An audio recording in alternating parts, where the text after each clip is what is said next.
Yo pensé que conocía a Carlo Acutis hasta aquel partido de fútbol en el patio del instituto, cuando vi algo que ningún médico ni profesor jamás pudo explicar y que todavía hoy, 20 años después, me sigue persiguiendo en sueños.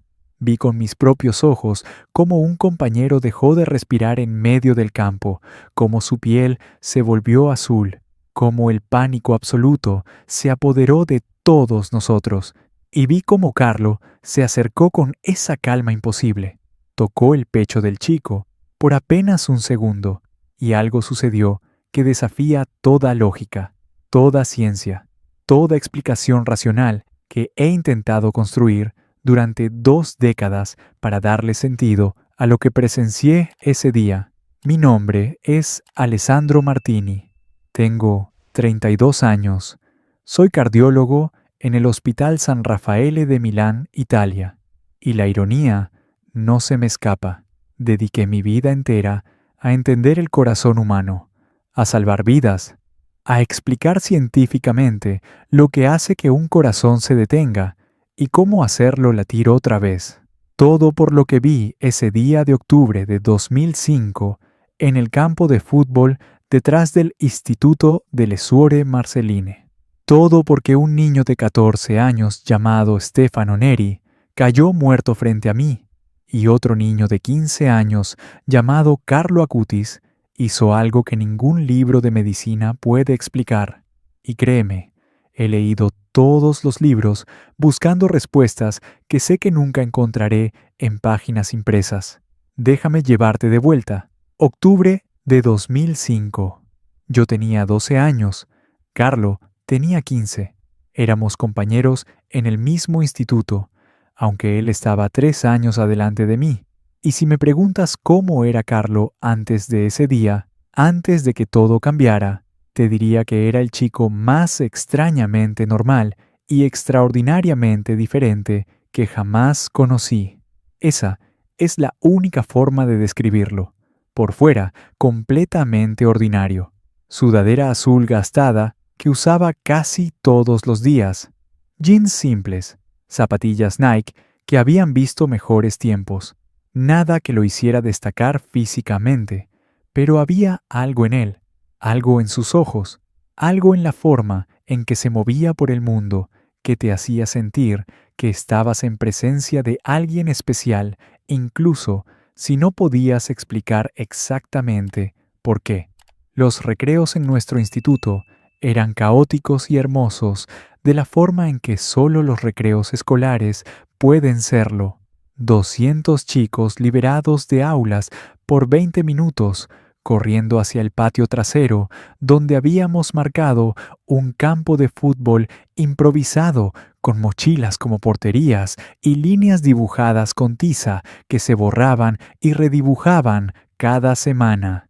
El fútbol era religión en ese patio, más importante que cualquier clase, más serio que cualquier examen. Tu estatus social completo se determinaba por qué también jugabas, si eras elegido temprano o tarde para los equipos, si marcabas goles o si eras relegado a la defensa donde nadie te vería. Carlo jugaba fútbol con nosotros casi todos los recreos y era bueno, realmente bueno.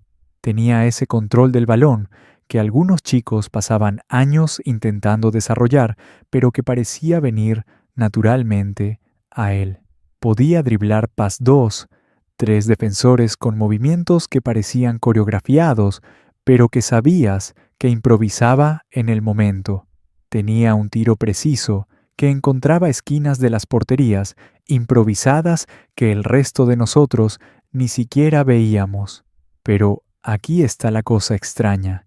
La cosa que me hacía observarlo, incluso cuando yo estaba jugando. Carlo nunca era competitivo de la manera que los otros chicos lo eran. ¿Qué quiero decir con eso? Los demás jugábamos como si nuestras vidas dependieran de cada gol. Gritábamos, nos empujábamos, discutíamos cada falta, celebrábamos cada punto como si hubiéramos ganado la Copa del Mundo. Pero Carlo jugaba diferente. Jugaba con alegría pura, pero sin ego. Si tenía un tiro claro a gol, pero veía a un compañero de equipo en mejor posición, pasaba el balón sin dudarlo. Y no solo eso, pasaba el balón específicamente a los chicos que más necesitaban brillar, los chicos que normalmente eran elegidos últimos para los equipos, los chicos que nunca marcaban, los chicos que iban a casa sintiéndose invisibles e insignificantes. Había un chico en nuestra clase, Davide Russo, que era terrible en fútbol, coordinación de un pulpo en tierra firme, siempre tropezándose con sus propios pies, siempre el último elegido, y cuando terminaba en un equipo, sus propios compañeros gruñían de frustración. Pero cuando Carlo estaba en el equipo de Davide, todo cambiaba. Carlo le pasaba el balón deliberadamente, creaba oportunidades para él, y cuando Davide inevitablemente la pateaba mal o la perdía, Carlos solo sonreía y decía algo como: «No te preocupes, la próxima va a entrar, te lo prometo», y seguía pasándole el balón hasta que eventualmente, milagrosamente, Davide marcaba, y en ese momento Carlos celebraba más fuerte que cuando él mismo marcaba, como si el gol de Davide fuera más importante, más valioso, más digno de celebración. Te voy a decir algo sobre eso que me tomó años entender. Carlo estaba construyendo dignidad. Estaba tomando a chicos que se sentían sin valor y dándoles momentos de gloria que recordarían el resto de sus vidas. Y lo hacía tan naturalmente, tan sin esfuerzo, que ni siquiera parecía intencional. Pero era absolutamente intencional. Cada pase, cada palabra de aliento, cada celebración de los éxitos de otros, todo era intencional. Y había otra cosa sobre Carlo que los chicos mayores notaban más que nosotros los pequeños. Carlo defendía a los que sufrían bullying, no de manera confrontacional. No peleaba, no gritaba, pero si veía a alguien siendo molestado, se interponía, literalmente. Se ponía entre el abusador y la víctima con esa calma incomprensible, y simplemente su presencia cambiaba la dinámica. Había algo en Carlo que hacía que hasta los matones más crueles se detuvieran. Tal vez era respeto, tal vez era que veían algo en él que reconocían como mejor de lo que ellos eran y se avergonzaban de sus propias acciones. No lo sé, pero funcionaba. Recuerdo un día en particular. Debe haber sido septiembre de 2005, un mes antes del incidente que cambiaría todo. Había un chico nuevo. No recuerdo su nombre ahora, pequeño para su edad, con acné severo, el tipo de chico que los adolescentes crueles identifican instantáneamente como objetivo fácil. Durante el recreo, algunos de los chicos mayores lo habían rodeado, burlándose de su acné, empujándolo ligeramente, ese tipo de acoso que técnicamente no es violencia física, pero que destruye psicológicamente igual. Carlo estaba en medio de un partido cuando vio lo que estaba pasando. Dejó el balón, caminó directamente hacia el círculo de abusadores y simplemente se paró junto al chico nuevo. No dijo nada amenazante, solo dijo: «Oye, necesito un compañero para practicar pases. ¿Quieres ayudarme?». Y el chico nuevo, sorprendido y aliviado, asintió. Y Carlo lo llevó al campo y pasaron el resto del recreo practicando juntos. Y los abusadores se dispersaron porque su audiencia, su víctima, había sido removida. Simple, elegante, efectivo. Así era Carlo. Pero había algo más sobre Carlo que pocos sabían, algo que yo solo descubrí por accidente. Carlo llegaba temprano a la escuela, mucho antes de que comenzaran las clases. Yo también llegaba temprano porque mi madre trabajaba turnos de enfermera y me dejaba en la escuela en su camino al hospital. Así que muchas mañanas yo era uno de los pocos estudiantes vagando por los pasillos vacíos cuando Carlo entraba, Y aquí está la cosa. Carlo no venía directamente a la escuela. Lo seguí una vez, lleno de curiosidad adolescente, sobre qué hacía este chico extraño todas las mañanas. Lo seguí desde una distancia segura, sintiéndome como un espía en una película barata, y lo vi entrar a la iglesia Santa María Segreta, una pequeña iglesia a solo 2 cuadras de nuestro instituto. Entró, y yo esperé afuera, escondido detrás de un árbol, sintiéndome ridículo, pero incapaz de irme. Salió 20 minutos después, y había algo diferente en su rostro, una paz, una luz. No sé cómo describirlo mejor que eso, como si hubiera estado recargando baterías espirituales, como si hubiera estado conectándose con algo más grande que él mismo.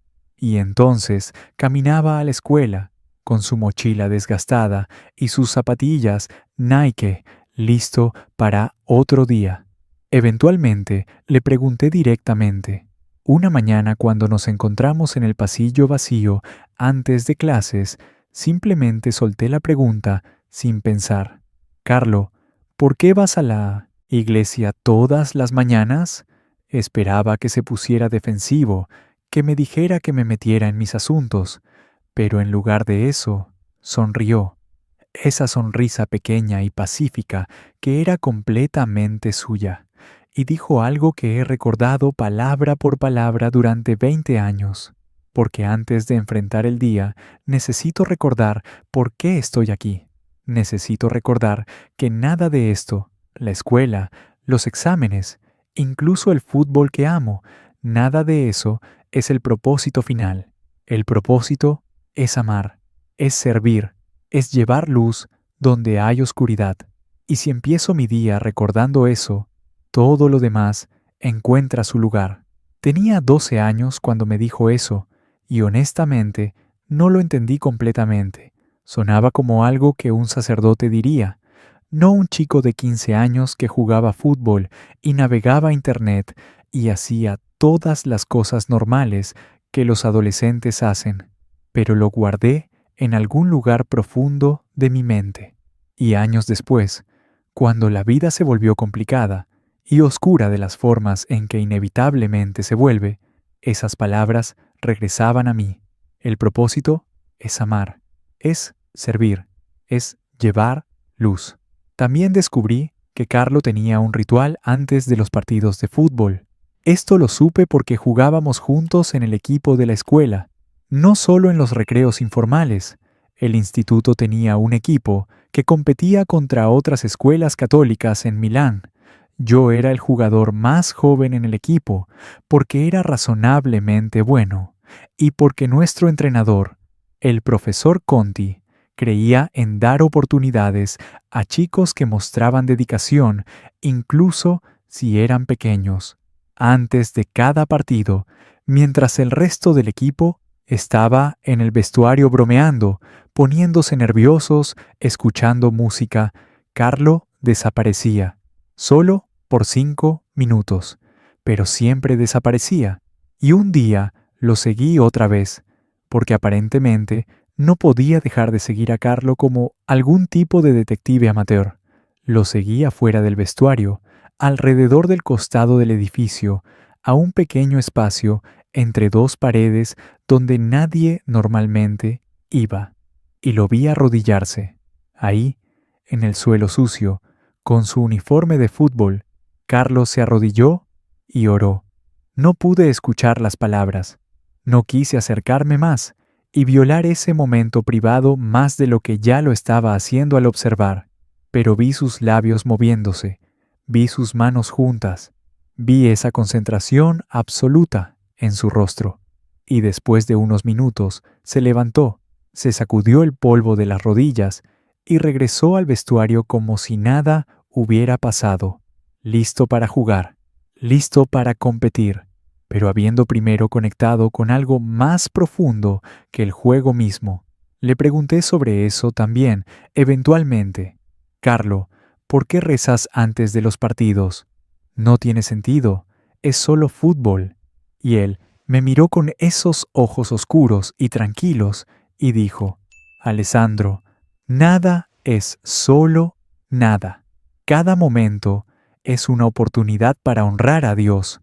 Cada partido es una oportunidad para jugar con excelencia, con integridad, con amor por mis compañeros de equipo.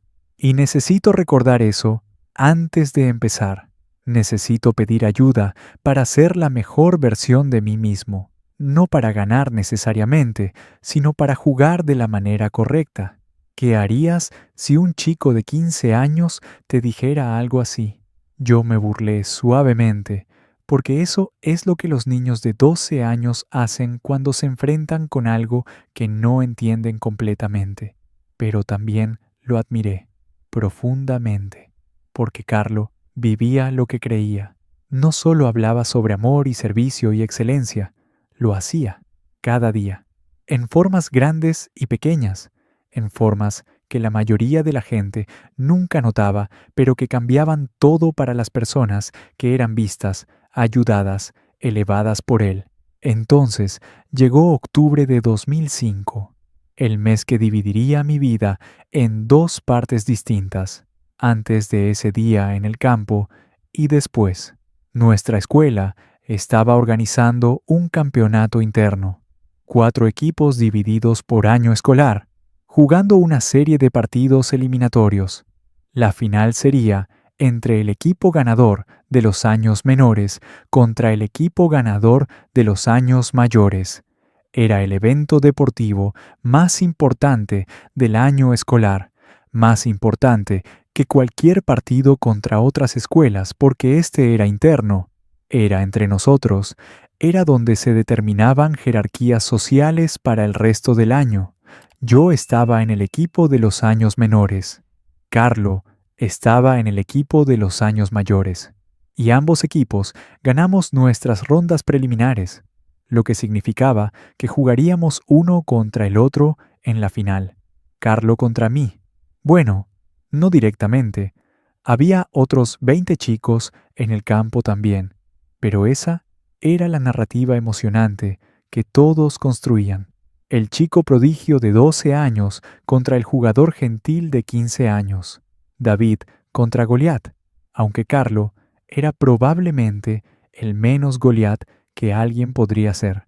La final estaba programada para un jueves, 19 de octubre de 2005, un día que quedó grabado en mi memoria con una claridad que hace que eventos de la semana pasada parezcan borrosos en comparación. La mañana comenzó normal, clases regulares, matemáticas donde no presté atención porque solo podía pensar en el partido, literatura donde fingí leer mientras mentalmente jugaba el partido una y otra vez en mi cabeza, imaginando goles gloriosos que marcaría. El partido estaba programado para las 3 de la tarde, después de que terminaran las clases. El patio trasero se había transformado. Las porterías improvisadas de mochilas habían sido reemplazadas por porterías reales que el profesor Conti y otros profesores habían instalado. Las líneas de tiza habían sido reemplazadas por líneas pintadas con spray. Había incluso gradas improvisadas, tablones de madera sobre bloques de cemento donde los estudiantes que no estaban jugando podían sentarse a observar. Toda la escuela estaría ahí. 200 pares de ojos. La presión era enorme. Me puse mi uniforme en el vestuario rodeado de mis compañeros de equipo. Todos estábamos nerviosos, pero tratando de no mostrarlo, porque mostrar nerviosismo es mostrar debilidad, y los chicos de 12 años prefieren morir antes que mostrar debilidad. Nuestro capitán, un chico llamado Lorenzo, que era bueno en fútbol, pero mejor en dar discursos motivacionales, nos reunió en un círculo. «Escuchen», dijo, sus ojos brillando con la intensidad de alguien que se toma el fútbol juvenil demasiado en serio. Todos piensan que vamos a perder. Todos piensan que somos muy jóvenes, muy pequeños, muy inexpertos para los mayores. Pero vamos a demostrarles que están equivocados. Vamos a jugar con corazón, con fuego, con todo lo que tenemos. Y cuando ganemos, y vamos a ganar, este será el día que recordaremos por el resto de nuestras vidas. Su discurso funcionó. Nos hizo sentir invencibles. Nos hizo creer que podíamos vencer a chicos 3 años mayores que nosotros, solo con fuerza de voluntad pura. Salimos del vestuario gritando, chocando hombros, saltando, bombeados con adrenalina y testosterona adolescente. El campo estaba lleno. Todos los estudiantes de la escuela que no estaban jugando estaban en las gradas improvisadas o de pie alrededor del perímetro del campo. Profesores también, tomando un descanso de calificar papeles para ver el evento del año. Y ahí, calentando en el otro lado del campo, estaba el equipo de Carlo. Se veían más grandes, más fuertes, más experimentados, y en el centro de ellos, con su sudadera azul quitada, revelando el uniforme del equipo debajo, estaba Carlo, estirándose, sonriendo, hablando con sus compañeros de equipo con esa calma característica que nunca lo abandonaba. Nuestros ojos se encontraron a través del campo. Carlo me saludó con la mano. No un saludo arrogante ni competitivo, solo un saludo amistoso, genuino. Y yo devolví el saludo, sintiendo algo de mi nerviosismo disolverse, porque esto era solo un juego, solo fútbol entre amigos. Ganar o perder. Seguiríamos siendo compañeros de escuela, seguiríamos jugando juntos en los recreos. La vida continuaría, excepto que la vida no continuaría. No de la manera que pensaba, porque lo que estaba por suceder en los próximos 45 minutos desafiaría todo lo que pensaba que sabía sobre el mundo, sobre la vida, sobre la muerte, sobre lo que es posible y lo que es imposible. El profesor Conti reunió a los capitanes de ambos equipos en el centro del campo. Lorenzo, por nuestro equipo. Mateo, un chico de 17 años, por el equipo de Carlo. Revisó las reglas básicas, 2 tiempos de 20 minutos, descanso de 5 minutos en el medio, juego limpio esperado. Cualquier violencia resultaría en expulsión inmediata. Estrecharon manos. El profesor lanzó una moneda. Nosotros ganamos el sorteo y elegimos comenzar con el balón. El profesor Conti puso el balón en el centro del campo. Levantó su silbato, y el mundo entero pareció contener el aliento. Entonces sopló el silbato, y el partido comenzó. Los primeros 10 minutos fueron exactamente lo que esperarías de un partido de fútbol juvenil de alto riesgo, rápido, caótico, lleno de energía desordenada y entusiasmo que superaba la técnica. Nosotros empujábamos hacia adelante con la agresión de los que no tienen nada que perder. Ellos nos contenían con la confianza de los que han jugado más tiempo y saben cómo controlar un juego. Yo jugaba como mediocampista, mi posición favorita, porque me permitía estar en el medio de todo, recibiendo pases, distribuyendo el balón, leyendo el juego, y constantemente consciente de dónde estaba Carlo. Él jugaba como delantero, pero un delantero que retrocedía profundamente para ayudar en la construcción del juego. Y cada vez que tocaba el balón, algo especial sucedía. No siempre un gol o incluso una oportunidad de gol, pero algo que cambiaba el momentum del juego. Un pase preciso que abría nuestra defensa.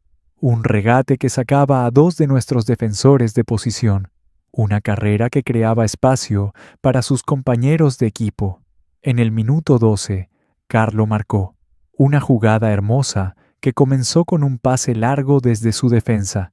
Carlo controló el balón con su pecho, lo dejó caer a sus pies, y mientras 2 de nuestros defensores se le acercaban, Lo tocó suavemente a un compañero de equipo en el ala que había estado completamente olvidado.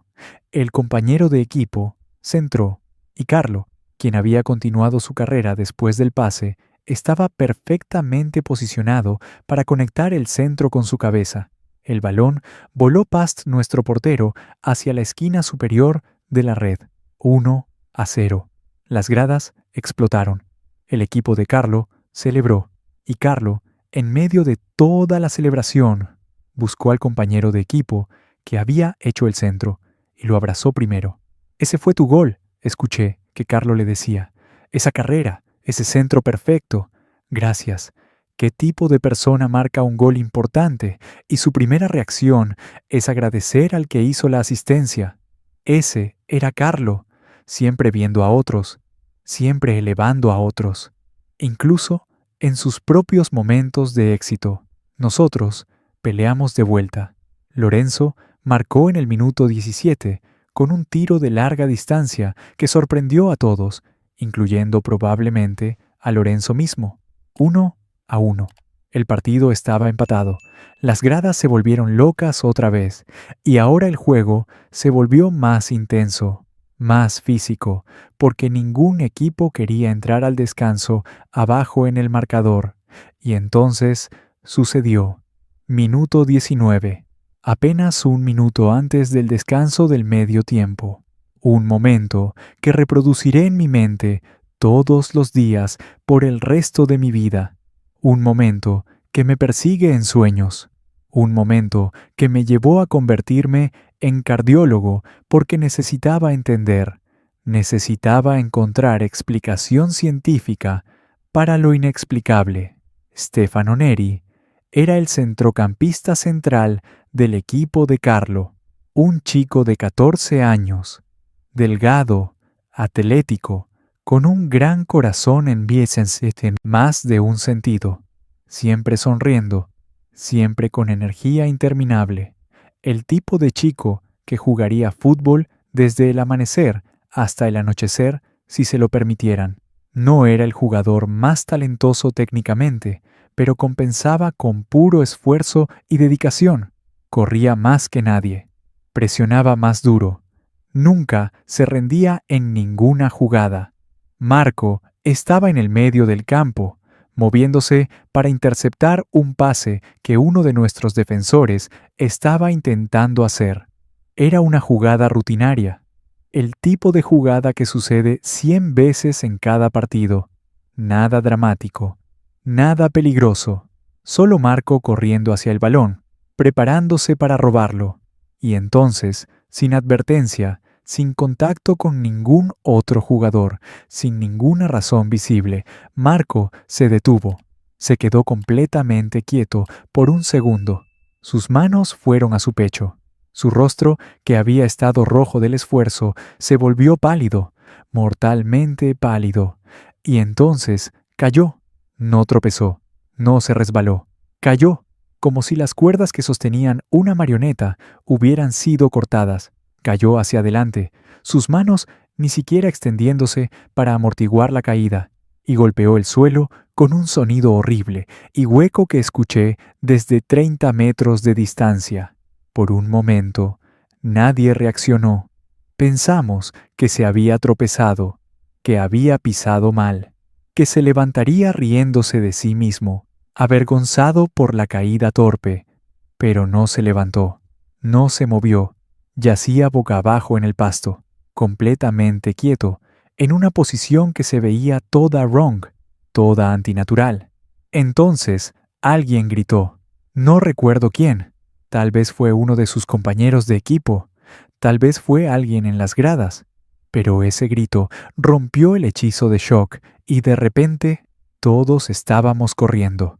Los jugadores, los profesores, todo el mundo convergiendo hacia donde Marco yacía inmóvil. Llegué a donde estaba en segundos, y lo que vi me heló hasta los huesos. Los ojos de Marco estaban abiertos, pero no veían nada. Su boca estaba abierta, su lengua visible, pero no respiraba, no se movía. Su piel estaba tomando un tono azulado. Ese color horrible que he aprendido en la escuela de medicina es cianosis, falta de oxígeno en la sangre, y en medio de su pecho, visible incluso a través de su camisa de fútbol, había algo wrong, como si su corazón estuviera latiendo caóticamente, irregularmente, o peor, no latiendo en absoluto. El profesor Conti llegó, jadeando por la carrera, se arrodilló junto a Marco, checó su pulso en el cuello, acercó su oído a la boca de Marco, y vi el color drenar de su rostro. El profesor era un hombre mayor, había visto mucho en sus años enseñando, pero nada lo había preparado para esto. Sus manos temblaban mientras sacaba su teléfono celular, los dedos torpemente marcando números de emergencia. Necesito una ambulancia. Escuché que decía con voz que intentaba sonar calmada, pero que estaba claramente cerca del pánico. Instituto de las Hermanas Marcelinas. Campo de fútbol detrás de la escuela. Tengo un estudiante de 14 años, colapsado, sin respiración, sin pulso, infarto cardíaco, creo. Por favor, rápido, infarto cardíaco. Esas palabras colgaron en el aire. Imposibles, absurdas. Los niños de 14 años no tienen infartos cardíacos. Eso es algo que les pasa a los viejos, a los que comen mal y no hacen ejercicio y tienen historias familiares complicadas. No les pasa a chicos atléticos en medio de un partido de fútbol. No puede pasar, pero estaba pasando, ahí mismo, frente a 200 testigos horrorizados. Los otros estudiantes habían formado un círculo alrededor de Marco, sus caras reflejando el mismo shock y terror que yo sentía. Algunos estaban llorando, otros estaban congelados, incapaces de procesar lo que estaban viendo. Las gradas se habían vaciado, todos de pie ahora, estirando cuellos para ver, susurrando oraciones o juramentos dependiendo de sus inclinaciones.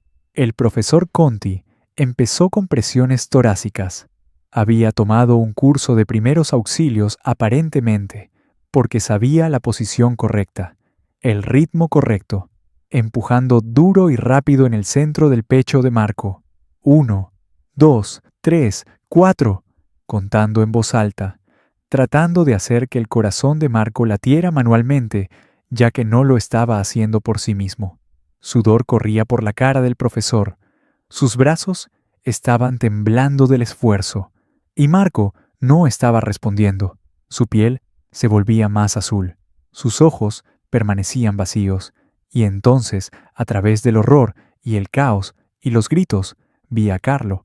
Él había estado al otro lado del campo cuando Marco cayó, pero ahora estaba ahí, no corriendo, caminando, con esa calma imposible que lo caracterizaba, como si estuviera en una burbuja separada de todo el pánico a su alrededor.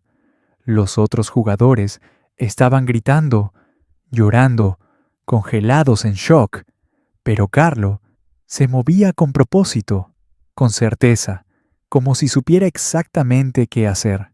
Se abrió paso a través de la multitud. Algunos chicos protestaron, confundidos sobre por qué estaba interrumpiendo, pero Carlo ignoró las protestas. Se arrodilló al lado del profesor Conti, quien estaba todavía haciendo compresiones torácicas desesperadas. «Profesor, déjeme intentar», dijo Carlo.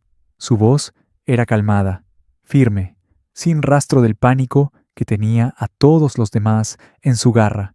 El profesor Conti lo miró, confundido, exhausto, desesperado. «Carlo, no es tiempo para...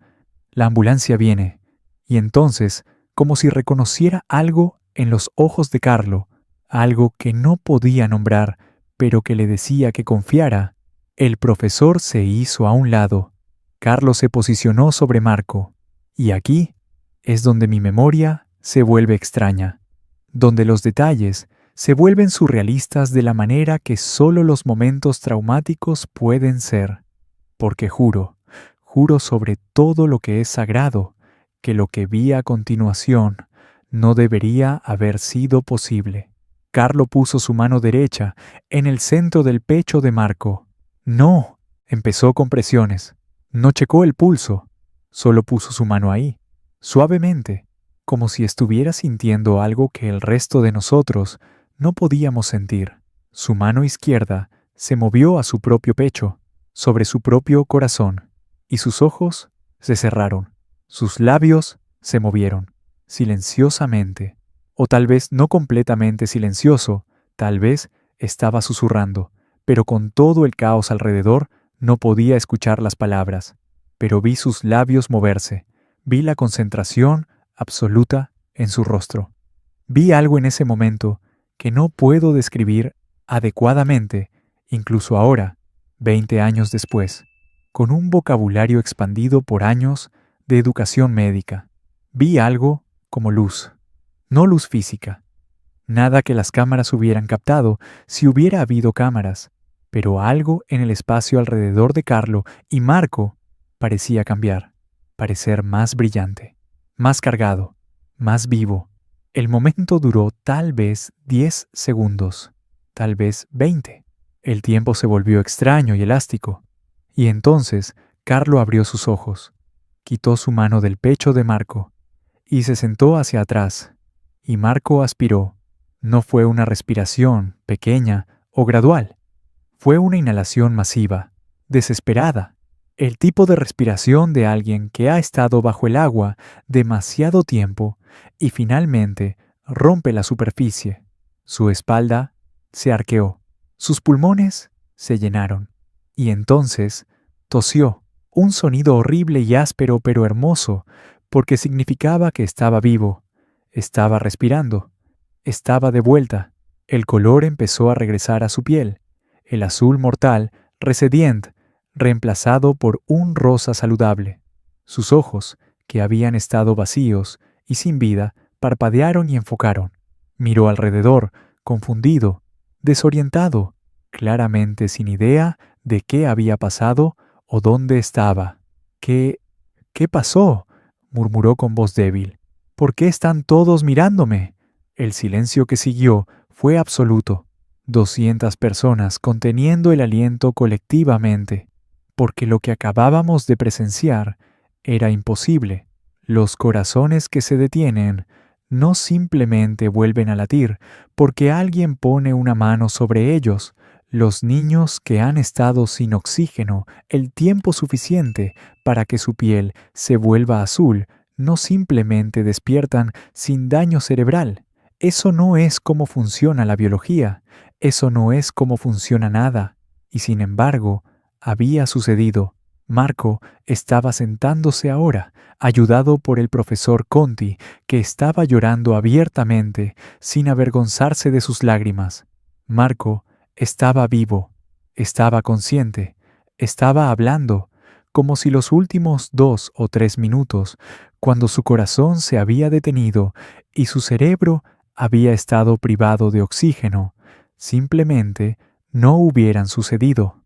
Carlos se levantó silenciosamente, retrocedió de la escena, y mientras todos estaban enfocados en Marco, en el milagro de su supervivencia imposible, yo miré a Carlo y vi algo en su rostro que me hizo sentir frío a pesar del calor de octubre. Vi alivio, sí, pero también vi algo más, agotamiento, como si lo que sea que acababa de hacer le hubiera costado algo significativo, como si hubiera dado algo de sí mismo en ese momento. Nuestros ojos se encontraron a través de la multitud, y Carlo me sonrió, esa sonrisa pequeña y pacífica. Y entonces dijo algo, tan bajo que tuve que leer sus labios más que escucharlo. No te preocupes, Alessandro. Hoy él no se muere. La ambulancia llegó 5 minutos después. Los paramédicos corrieron al campo con su equipo, listos para intentar resucitación de emergencia. Pero cuando llegaron a Marco, cuando checaron sus signos vitales, se detuvieron, confundidos. Su pulso era fuerte, su respiración era normal, su presión sanguínea era perfecta. Según todos los indicadores médicos, Marco estaba completamente bien, como si nada hubiera pasado. Todavía lo llevaron al hospital. Por supuesto, corrieron todas las pruebas imaginables, electrocardiogramas, resonancias magnéticas, análisis de sangre, todo, buscando explicación para lo que había causado el colapso, buscando evidencia del infarto que el profesor Conti estaba seguro que había presenciado, buscando razón, cualquier razón, para lo que debería haber sido una muerte, pero no lo fue. No encontraron nada. El corazón de Marco estaba perfecto, sin daño, sin irregularidades, sin ningún signo de que se hubiera detenido alguna vez. Los médicos estaban desconcertados. Escribieron en su reporte: síncope inexplicado, probable deshidratación o agotamiento por calor. Requiere seguimiento pero pronóstico excelente. Lenguaje médico: para no tenemos ni idea de qué pasó, pero el paciente está bien, así que vamos a pretender que fue algo normal. Pero no fue normal. Yo estaba ahí. Vi a Marco caer. Vi su piel volverse azul. Vi sus ojos vacíos. Vi al profesor Conti haciendo compresiones torácicas desesperadas que no estaban funcionando. Y vi a Carlo hacer algo que no tiene explicación en ningún libro de texto médico. El partido de fútbol fue cancelado. Obviamente, nadie estaba en condición mental de continuar jugando después de presenciar eso. Nos mandaron a casa temprano, con cartas para nuestros padres explicando que había habido una emergencia médica, pero que el estudiante involucrado estaba bien. Explicación insuficiente que dejó a los padres con más preguntas que respuestas. Esa noche no pude dormir. Cada vez que cerraba los ojos, veía a Marco cayendo, veía su piel azul, veía la mano de Carlo en su pecho, veía esa luz imposible que no debería haber estado ahí, y escuchaba esas palabras: hoy él no se muere, como si Carlo hubiera sabido, como si Carlo hubiera tenido algún tipo de conocimiento o poder que desafiaba explicación. Al día siguiente, en la escuela, todos hablaban de ello. Los rumores volaban salvajemente. Algunos decían que Marco había fingido todo para llamar la atención, ignorando el hecho de que 200 personas habían presenciado su colapso real. Otros decían que había sido un milagro, que Dios había intervenido. Otros sugerían que todo el mundo había exagerado lo mal que realmente había estado Marco, que el pánico colectivo había distorsionado nuestras percepciones. Pero yo había estado ahí, a metros de distancia, y sé lo que vi. Marco estaba muerto, o tan cerca de muerto, que no importaba la distinción, y Carlo lo trajo de vuelta. De alguna manera, con algún poder o gracia o conexión con algo más grande que cualquiera de nosotros entendía, Carlo lo trajo de vuelta. Busqué a Carlo durante el recreo. Lo encontré en el campo de fútbol, sorprendentemente, como si el día anterior no hubiera pasado, como si no hubiera realizado un milagro imposible frente a toda la escuela.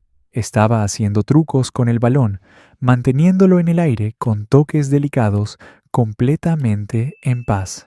Carlo, lo llamé mientras me acercaba. Necesito hablar contigo. Levantó la vista, atrapó el balón con sus manos y sonrió. Claro, Alessandro. ¿Qué pasa? ¿Qué pasa? Casi reí de lo absurdo de la pregunta. Carlo, ayer... con Marco. ¿Qué fue eso? ¿Qué hiciste? Su sonrisa no vaciló, pero algo en sus ojos cambió. Se volvieron más serios, más profundos. Oré, dijo simplemente, como si eso explicara todo. No, insistí. No fue solo oración. Vi algo. Tu mano en su pecho. Y él estaba muerto, Carlo. Su corazón se había detenido. El profesor hizo RCP y no funcionó. Y entonces tú... ¿Qué hiciste? Carlo fue silencioso por un momento. Entonces me hizo un gesto para que nos sentáramos en el pasto. Nos sentamos juntos, el balón olvidado entre nosotros, y Carlo me miró con una seriedad que nunca había visto en él antes. Alessandro, dijo cuidadosamente, voy a decirte algo, y necesito que realmente lo escuches, no solo que lo oigas, sino que lo escuches de verdad. Asentí, incapaz de hablar. Dios es real, comenzó Carlo, no solo como una idea abstracta o una figura histórica, real, presente, activo en el mundo. Y a veces, cuando oramos con fe verdadera, cuando alineamos nuestra voluntad completamente con la voluntad de Dios, cosas imposibles se vuelven posibles, no porque nosotros tengamos poder, sino porque nos volvemos canales a través de los cuales el poder de Dios puede fluir. Hizo una pausa, buscando mis ojos para ver si estaba entendiendo. Ayer, cuando vi a Marco caer, supe inmediatamente que no era su tiempo. No me preguntes cómo lo supe. No fue una voz o una visión. Fue simplemente conocimiento, certeza, y supe que si yo oraba, si yo pedía, si yo servía como canal, Dios lo traería de vuelta. Así que eso es lo que hice. Puse mi mano sobre su corazón y le pedí a Dios que lo sanara. Y Dios dijo que sí. Lo dijo tan simplemente, tan naturalmente, como si estuviera describiendo pedir pizza o hacer tarea. Y Dios dijo que sí, como si hablar con Dios y recibir respuestas milagrosas fuera solo parte de su día normal. Pero Carlo, protesté, eso no... La gente no puede simplemente... Eso no es cómo funciona el mundo. Carlo sonrió.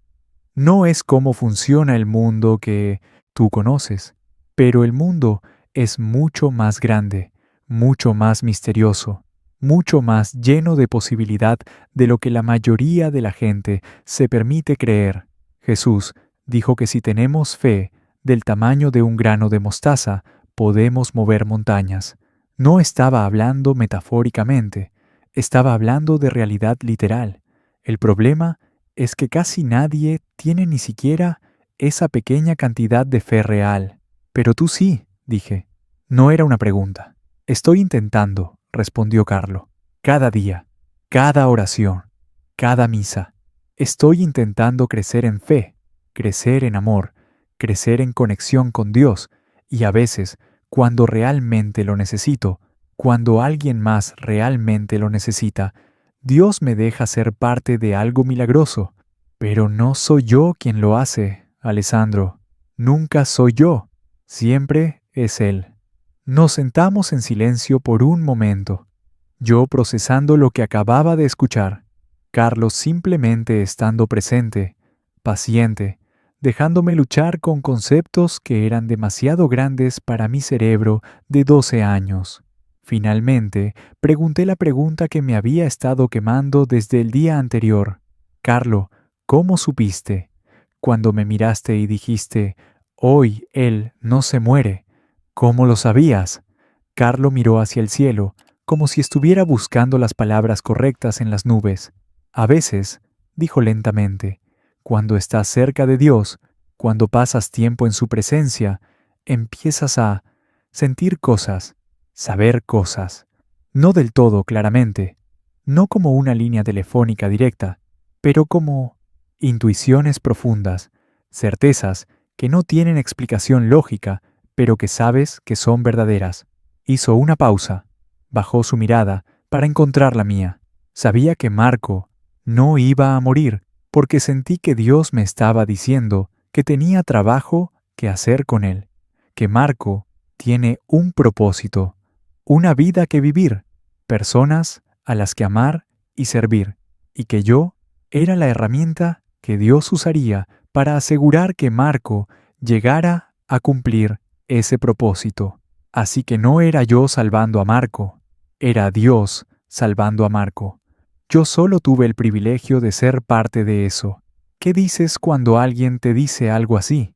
Cuando un chico de 15 años habla de ser herramienta de Dios con la misma naturalidad con la que otros chicos hablan de videojuegos, yo no tenía palabras, solo podía mirar a Carlo y sentir que estaba en presencia de algo más grande, algo que no entendía, pero que reconocía como real y verdadero y sagrado.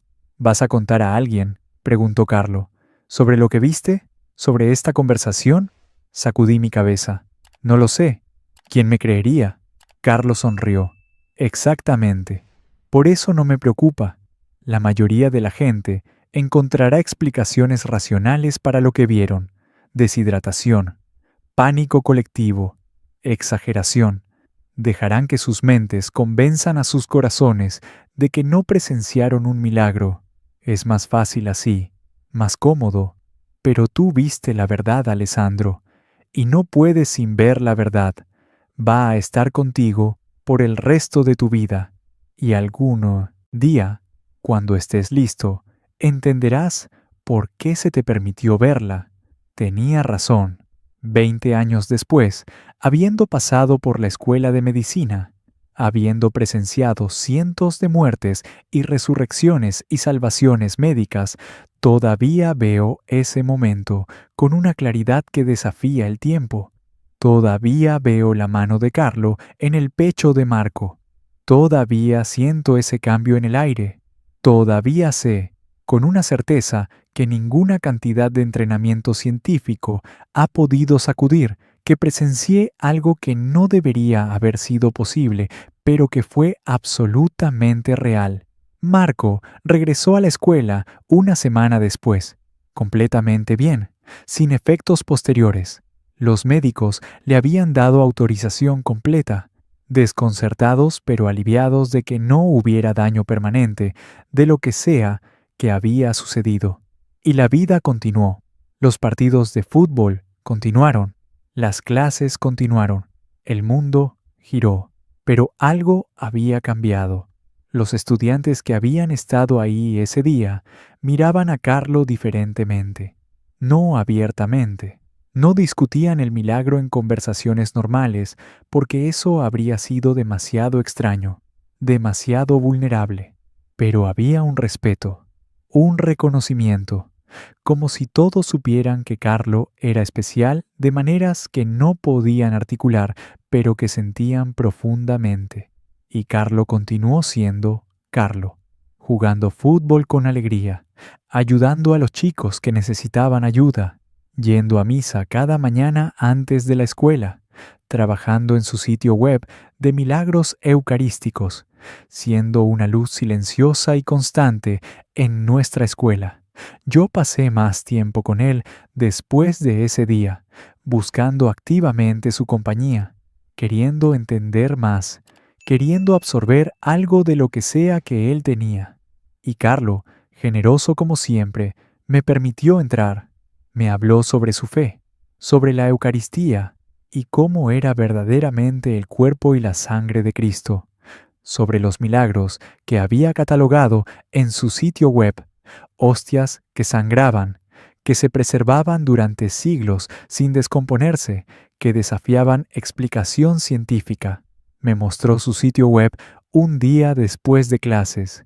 Nos sentamos en la sala de computación, con solo nosotros dos ahí, y Carlo navegó a través de su creación. Era impresionante, profesional, lleno de investigación meticulosa sobre milagros eucarísticos de todo el mundo, cada uno documentado, fotografiado, explicado, y en todo había esta clara pasión, este amor obvio por el tema. ¿Por qué esto?, le pregunté. ¿Por qué pasar tanto tiempo catalogando estos milagros? Carlo me miró. Porque la gente necesita saber.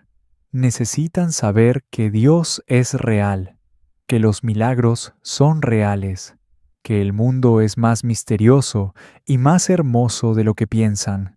Todos estamos caminando dormidos, Alessandro, moviéndonos por la vida como si esto fuera todo lo que hay. Escuela, trabajo, entretenimiento, dormir, repetir. Pero hay tanto más. Hay lo sobrenatural, lo divino, lo eterno. Y si puedo usar mis habilidades con computadoras para ayudar, aunque sea a una persona, a despertar a esa realidad, entonces cada hora que paso en este sitio vale la pena. Tenía 15 años. Déjame repetir eso. 15 años, y estaba hablando con una sabiduría y propósito que la mayoría de la gente nunca alcanza en 80 años de vida, y creando algo que todavía hoy, 2 décadas después, es usado por personas en todo el mundo. Su sitio web de milagros eucarísticos eventualmente sería traducido a múltiples idiomas y visitado por millones. Pero en ese momento, en esa sala de computación vacía, era solo Carlo compartiendo su pasión con un amigo. Los meses pasaron. El incidente con Marco gradualmente se desvaneció de conversación diaria, como todos los eventos eventualmente lo hacen. Se convirtió en algo que había pasado, algo notable, pero cada vez más distante. La vida tenía una forma de continuar, de normalizar incluso lo milagroso. Carlo y yo continuamos nuestra amistad. Él todavía jugaba fútbol con esa mezcla única de habilidad y humildad. Todavía pasaba balones a los chicos que más necesitaban brillar. Todavía defendía a los débiles. Todavía llegaba temprano para misa. Todavía trabajaba en su sitio web. Todavía era Carlo. Pero yo empecé a notar algo. En retrospectiva, con la ventaja de años y educación médica, reconozco los signos, pero en ese momento no sabía qué estaba viendo.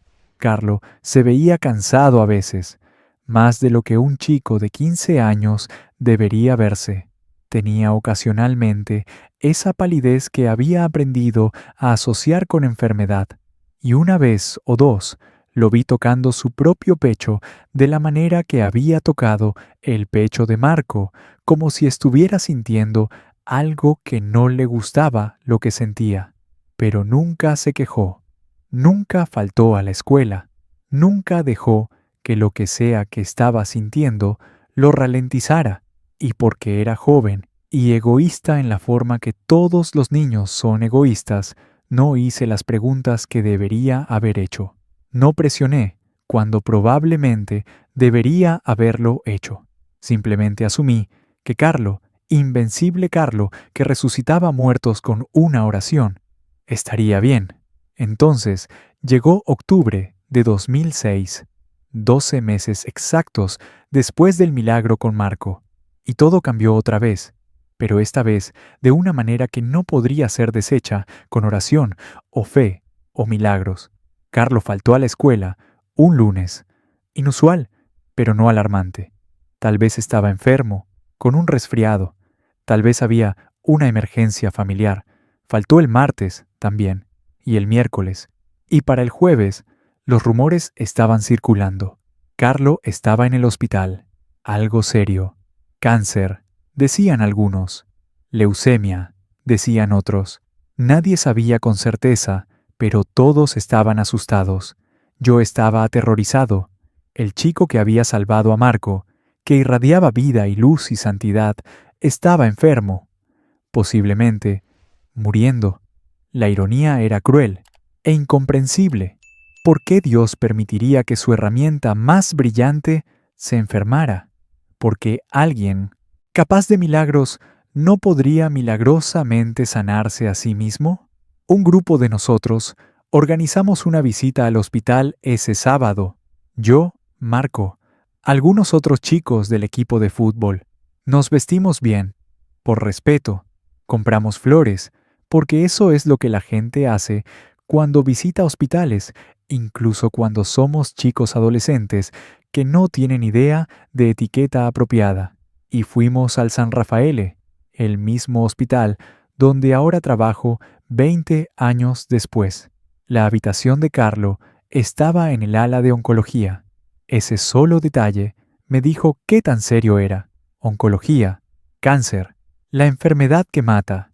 Caminamos por esos pasillos estériles, pasando otras habitaciones con otros pacientes en varias etapas de deterioro, nuestros pasos resonando en el piso linóleo, el olor de desinfectante y enfermedad pesado en el aire.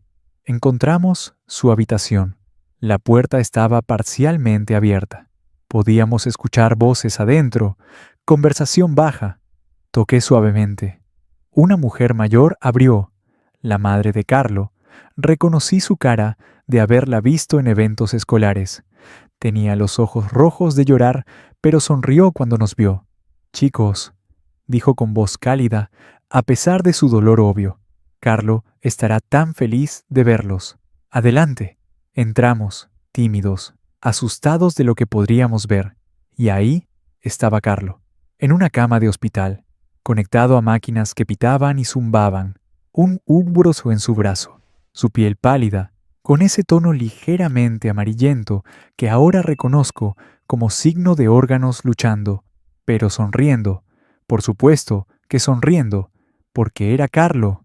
«Hey», dijo, su voz más débil de lo que recordaba, pero todavía genuinamente alegre.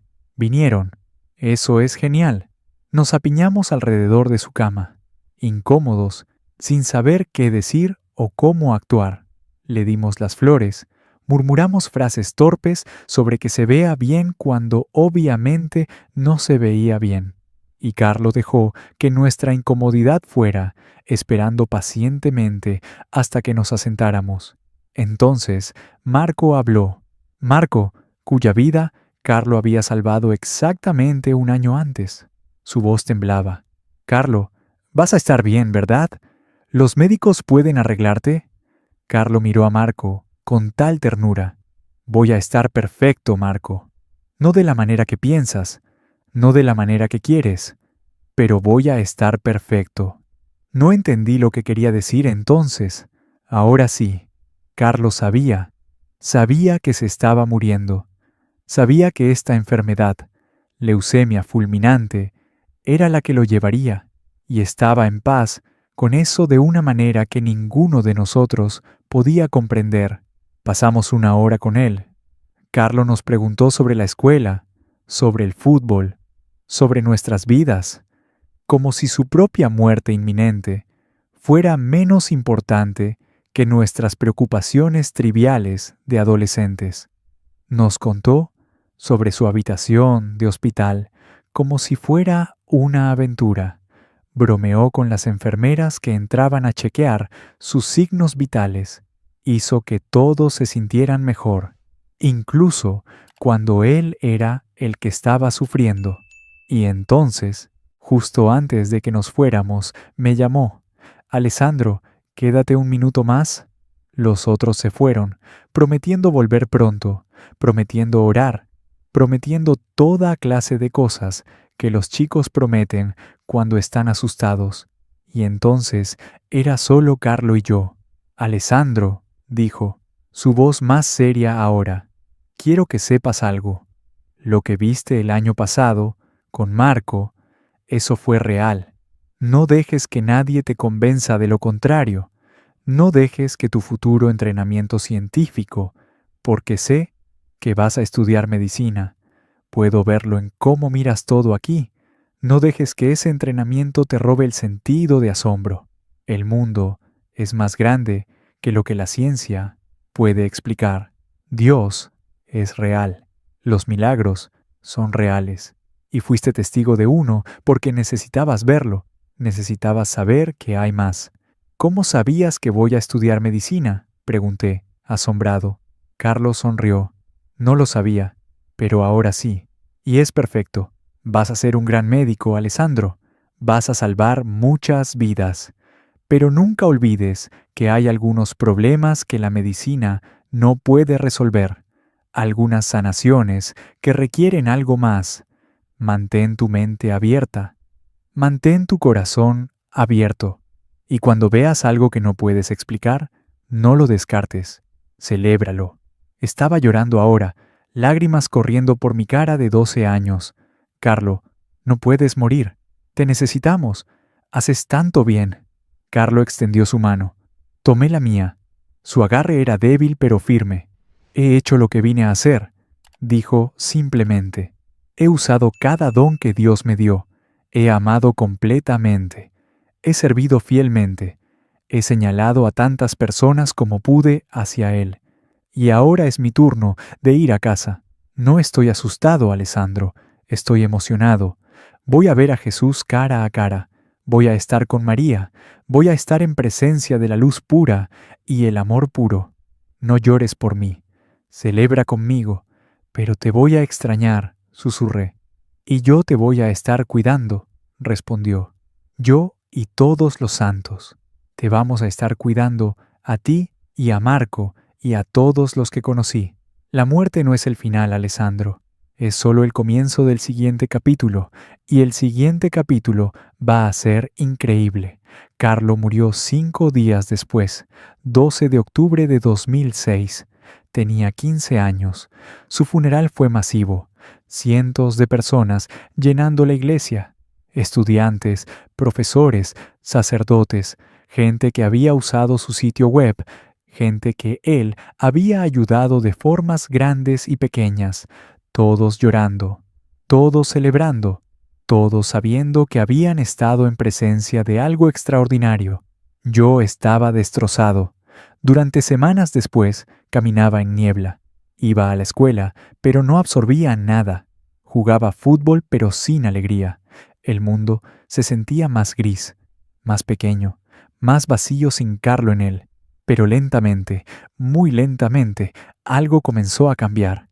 Empecé a recordar sus palabras. La muerte no es el final, es solo el comienzo del siguiente capítulo.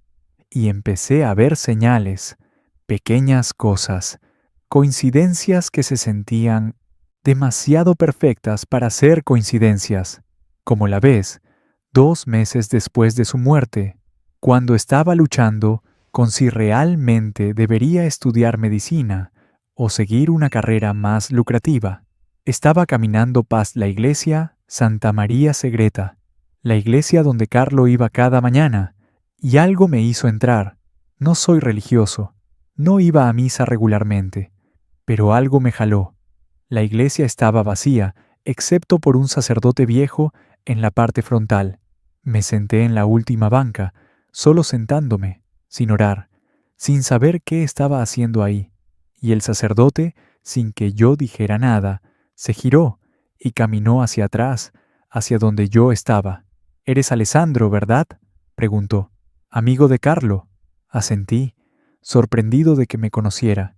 El sacerdote sonrió. «Carlo hablaba de ti. Decía que ibas a ser un gran médico algún día, que ibas a usar tu ciencia y tu fe juntas para hacer cosas extraordinarias». Hizo una pausa. Estaba organizando sus cosas después de que murió. Sus padres me dejaron algunos de sus escritos para la iglesia, y encontré esto. Dijo que debía dártelo si alguna vez venías aquí buscándolo. Me entregó un sobre.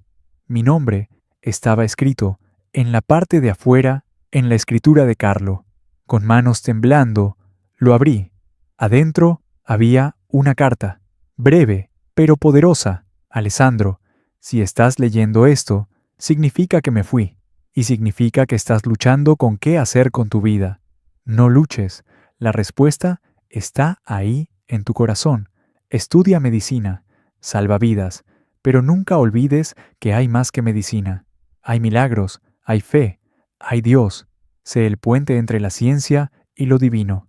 El mundo necesita personas como tú. Nos vemos del otro lado. Tu amigo siempre, Carlo». Lloré en esa iglesia vacía. Lloré por Carlo. Lloré por mí. Lloré de alivio porque tenía claridad. Y lloré porque sabía, con una certeza que desafiaba explicación, que Carlo había orquestado este momento, que desde donde quiera que estuviera, todavía estaba cuidándome, todavía estaba guiándome. Estudié medicina. Trabajé más duro de lo que había trabajado en nada. Me especialicé en cardiología porque el corazón, ese órgano que se detuvo en el pecho de Marco y volvió a latir bajo la mano de Carlo, me fascinaba. Necesitaba entender. Necesitaba saber si había explicación científica para lo que había presenciado. Y he aprendido mucho sobre arritmias cardíacas, sobre paro cardíaco súbito, sobre cómo el corazón es un órgano eléctrico y químico y mecánico increíblemente complejo. He salvado vidas, muchas vidas. He resucitado corazones que se han detenido usando todo el arsenal de medicina moderna, desfibriladores, medicamentos, técnicas avanzadas de RCP, cirugía, pero nunca he visto nada como lo que Carlo hizo ese día en el campo de fútbol. Nunca he visto un corazón volver a latir simplemente porque alguien puso una mano sobre él y oró. La medicina moderna tiene límites. Tasa de éxito en resucitación cardiopulmonar fuera del hospital es alrededor del 10%, y esos que sobreviven frecuentemente tienen daño cerebral por privación de oxígeno. Marco no tuvo daño. Ninguno. Cero. Como si su corazón nunca se hubiera detenido. Como si los 3 minutos sin oxígeno simplemente no contaran. Eso no es médicamente posible. Y sin embargo, sucedió. He tratado de hablar sobre esto con colegas a lo largo de los años, cuidadosamente, casualmente, sin mencionar milagros o fe o Dios, porque eso sería suicidio profesional en la comunidad médica científica, solo describiendo el evento como lo vi, y todos dicen lo mismo. Debe haber estado mal. Debió no haber sido tan malo como pareció. Debió haber sido síncope vasovagal, que se asemejaba a paro cardíaco, pero no lo era realmente. Explicaciones racionales para protegerse de tener que enfrentar lo inexplicable. Pero yo sé la verdad, y Marco sabe la verdad. Marco, quien ahora es ingeniero civil construyendo puentes en el norte de Italia. Marco, quien se casó y tiene 3 hijos. Marco, quien no debería estar vivo, pero lo está. Marco, quien visita la tumba de Carlo cada año en el aniversario de su muerte para agradecer al chico que le dio su vida de vuelta. Yo también visito. Cada año, 12 de octubre, voy a la tumba de Carlo en el cementerio de Milán. Y este año, 2025, será especial, porque este año Carlo fue canonizado, San Carlo Acutis, el Santo Millennial, el patrono de Internet, reconocido oficialmente por la Iglesia Católica, por lo que muchos de nosotros siempre supimos, que era extraordinario, que era santo, que era canal de gracia divina. Y eso me trae de vuelta a ese campo de fútbol, de vuelta a ese momento imposible, porque hay algo que nunca le conté a nadie, algo que descubrí años después que añade otra capa de imposibilidad a un evento ya imposible. Después de que Carlo murió, su madre me invitó a su casa. Quería que yo tuviera algo de Carlo, algo que me recordara a mi amigo. Me mostró su habitación, preservada casi exactamente como él la había dejado, su computadora donde creó su sitio web de milagros, su colección de libros sobre santos y milagros, sus zapatillas Nike desgastadas por el lado de la cama, y me mostró sus diarios.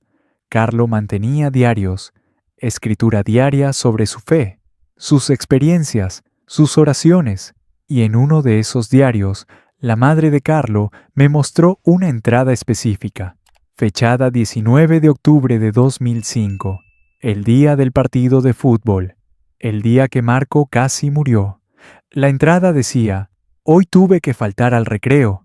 El padre Michele necesitaba hablar conmigo sobre mi proyecto del sitio web y solo podía reunirse durante ese tiempo. Me sentí mal perderme el partido de fútbol, especialmente porque era importante. Pero a veces hay que priorizar. Espero que mis compañeros de equipo entiendan». Leí esa entrada 3 veces, 4 veces, incapaz de procesar lo que estaba viendo. Carlo escribió que faltó al recreo, que estuvo con el padre Michele, pero yo lo vi en el campo. Lo vi arrodillarse junto a Marco. Lo vi poner su mano sobre el pecho de Marco. Lo vi salvarlo. Fui a la escuela al día siguiente. Pedí ver los registros de asistencia de ese día. El secretario de la escuela, confundido por mi solicitud inusual, pero indulgente, porque había sido un buen estudiante, me dejó revisar los registros archivados, y ahí estaba, 19 de octubre de 2005. Período de recreo. Carlo Acutis, marcado ausente. Nota del profesor, con el padre Michele discutiendo proyecto escolar. Entonces, ¿cómo? ¿Cómo estuvo en dos lugares al mismo tiempo? ¿Cómo estuvo con un sacerdote dentro del edificio, mientras simultáneamente estaba en el campo salvando a Marco? ¿Cómo es eso posible? No lo es, no por leyes naturales, no por física que entendemos, no por ninguna explicación racional, a menos que lo que presencié no fue Carlo físicamente. ¿Qué si fue algo más? ¿Una proyección? ¿Una bilocación? El fenómeno místico donde los santos han sido reportados estando en dos lugares simultáneamente. ¿Qué si Dios necesitaba a Carlo en ese campo, en ese momento exacto, y simplemente lo puso ahí, sin importar las leyes de física o espacio? No tengo respuestas, solo tengo preguntas. Y una certeza, presencié algo que desafía toda explicación, algo milagroso, algo santo, algo que ha dado forma a cada decisión que he tomado en los 20 años desde entonces. Hace 5 años tuve mi propia experiencia. Estaba en el campo de fútbol detrás de la escuela. Habían pasado 15 años desde el incidente. El campo todavía estaba ahí, aunque ahora con porterías permanentes y un mejor mantenimiento.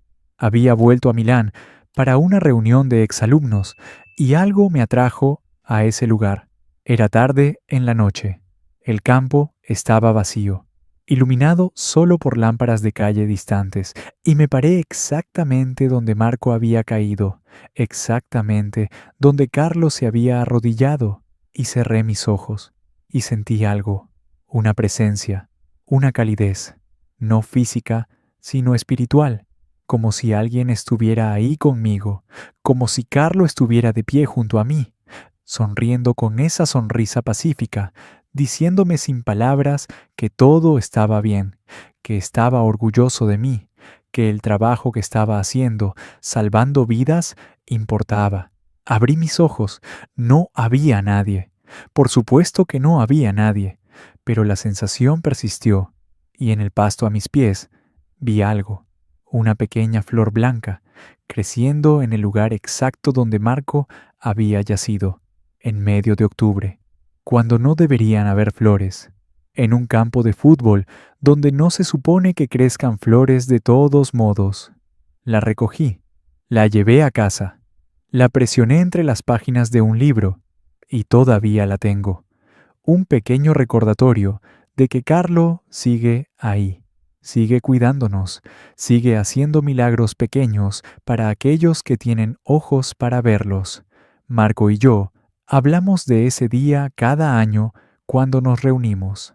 Él recuerda muy poco del colapso en sí, solo recuerda sentir dolor súbito en su pecho, luego nada, luego despertar rodeado de personas asustadas, pero dice que en esa nada, en ese espacio entre la muerte y la vida, sintió algo, una mano, una voz, diciéndole que no era su tiempo, que tenía que volver, que todavía había trabajo por hacer.